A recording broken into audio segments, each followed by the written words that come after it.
शांति। 4 अगस्त 1972 के अव्यक्त बाप दादा के हम बच्चों प्रति अनमोल महावाक्य। मुरली का सार सर्विसेबल, सेंसिबल और इसेंसफुल की निशानियाँ। बाबा ने कहा, अपने को सर्विसेबल, सेंसिबल और इसेंसफुल समझते हो। तीनों ही गुण बाप समान अपने में अनुभव करते हो, क्योंकि वर्तमान समय का जो अपने सामने सिंबल रखा है उसी प्रमाण समानता में समीप आते जाते हो ना। सिंबल कौन सा रखा है? बाप का। विष्णु का सिंबले तो है भविष्य का, लेकिन संगम का सिंबले तो बाप ही है ना। तो सिंबले को सामने रखते हुए समानता लाते रहते हैं ना। इन तीनों ही गुणों में समानता अनुभव करते हो कि एक गुण की विशेषता अनुभव करते हो और दूसरे तीसरे की नहीं। तीनों ही गुण समय प्रमाण जिस परसेंटेज में होने चाहिए वह हैं। वर्तमान समय के अनुसार पुरुषार्थ की स्टेज की परसेंटेज जितनी होनी चाहिए इतनी है। 95% तक तो पहुंचना चाहिए ना, जबकि समय ही थोड़ा सा रह गया है।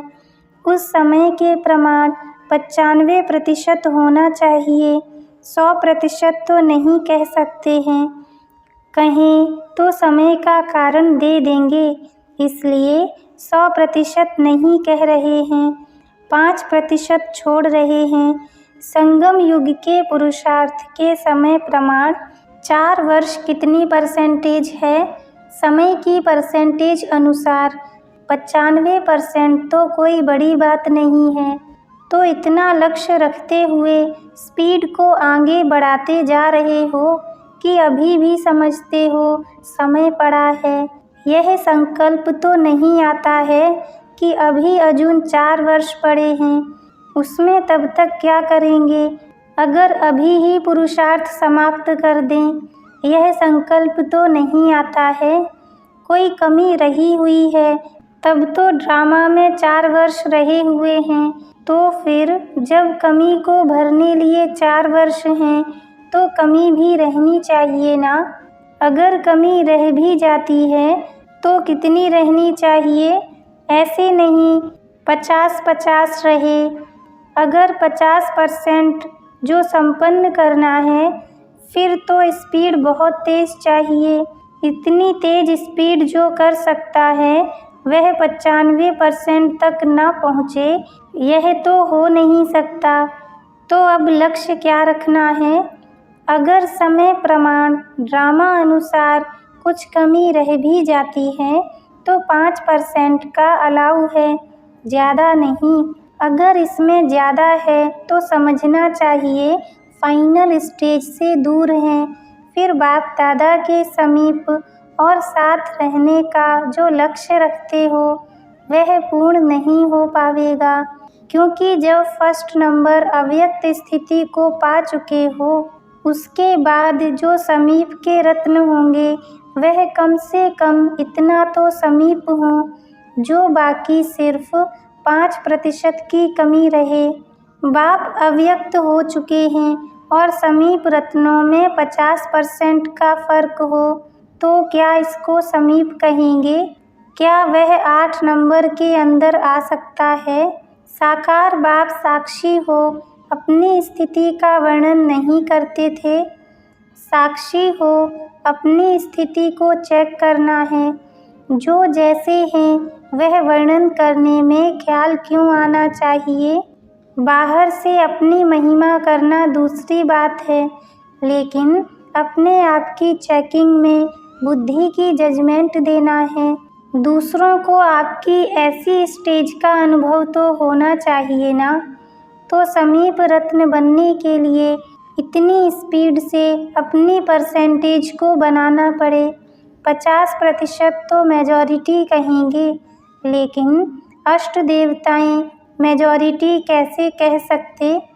अगर मेजॉरिटी के समान माइनॉरिटी में भी लक्षण हो तो फर्क क्या रहा।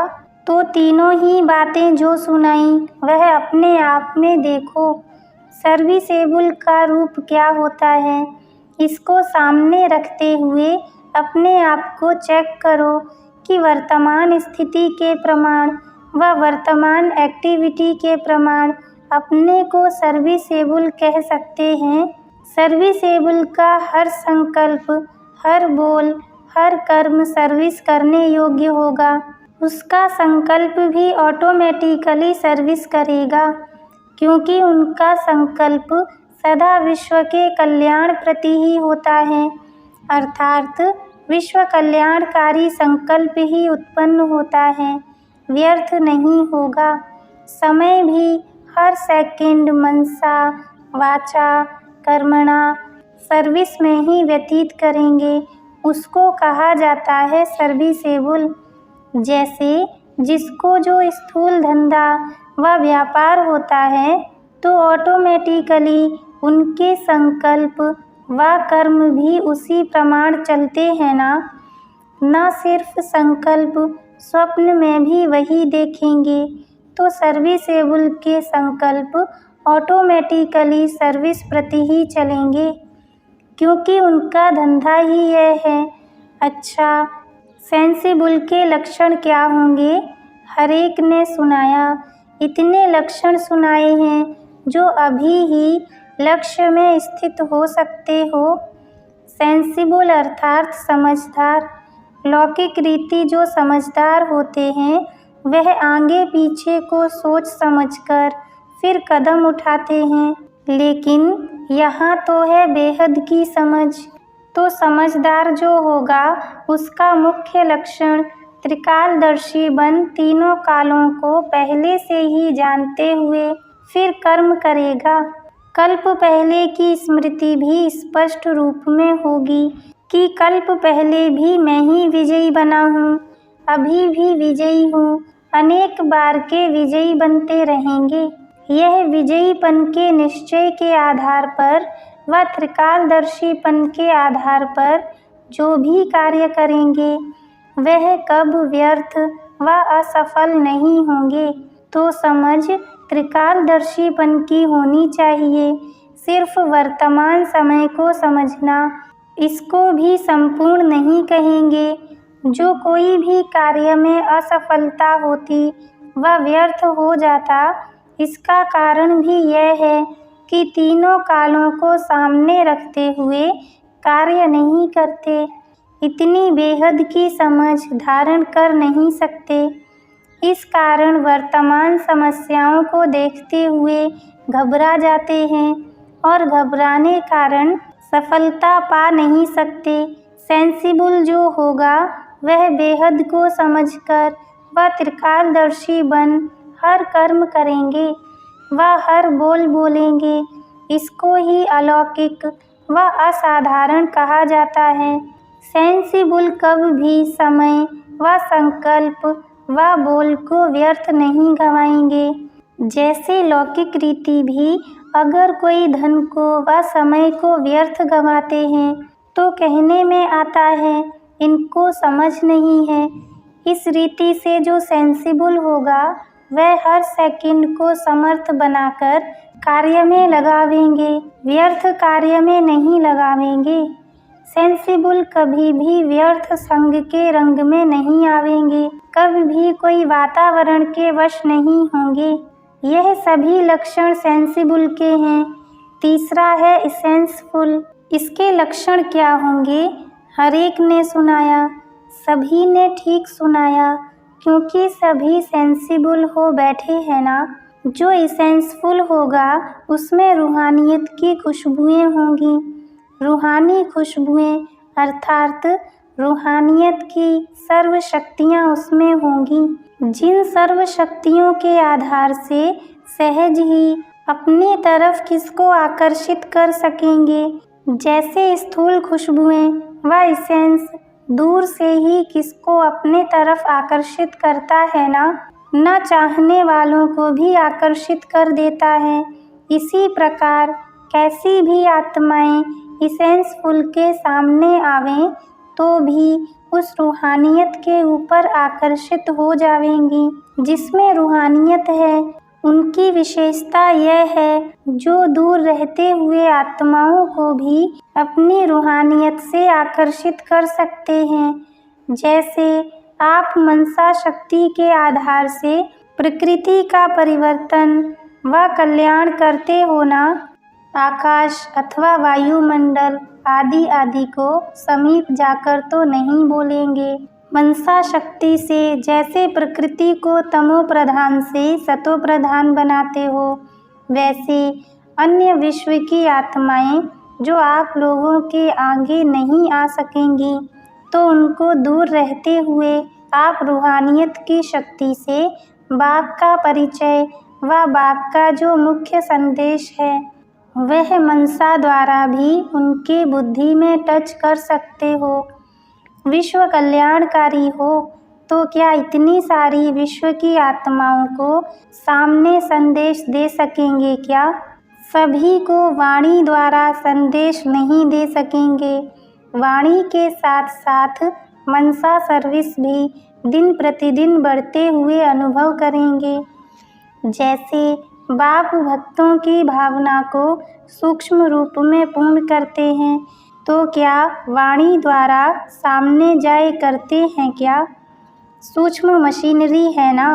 वैसे ही आप शक्तियों का व पांडवों का प्रैक्टिकल में भक्त आत्माओं को व ज्ञानी आत्माओं को दोनों बाप का परिचय व संदेश देने का कार्य अर्थात सूक्ष्म मशीनरी तेज होने वाली है। यह अंतिम सर्विस की रूपरेखा है।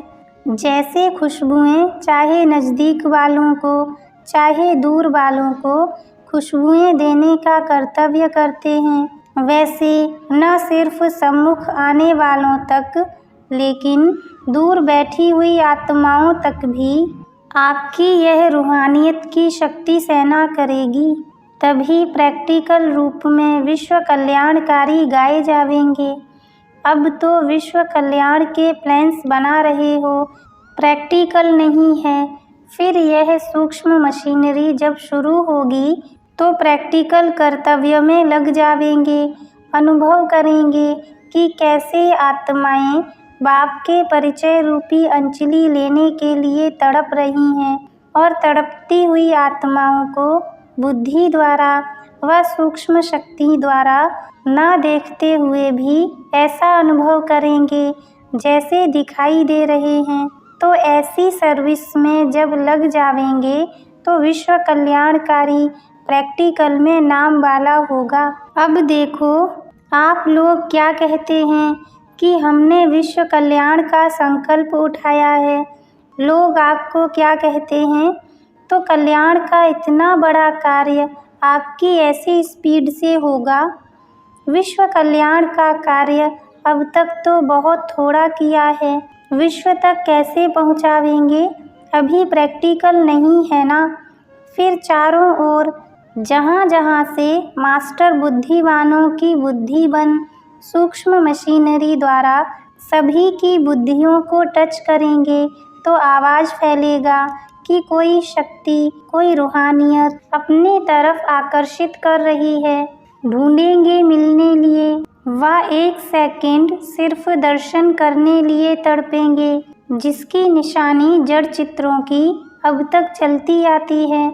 जब कोई ऐसा उत्सव होता है जड़ मूर्तियों का तो कितनी भीड़ लग जाती है।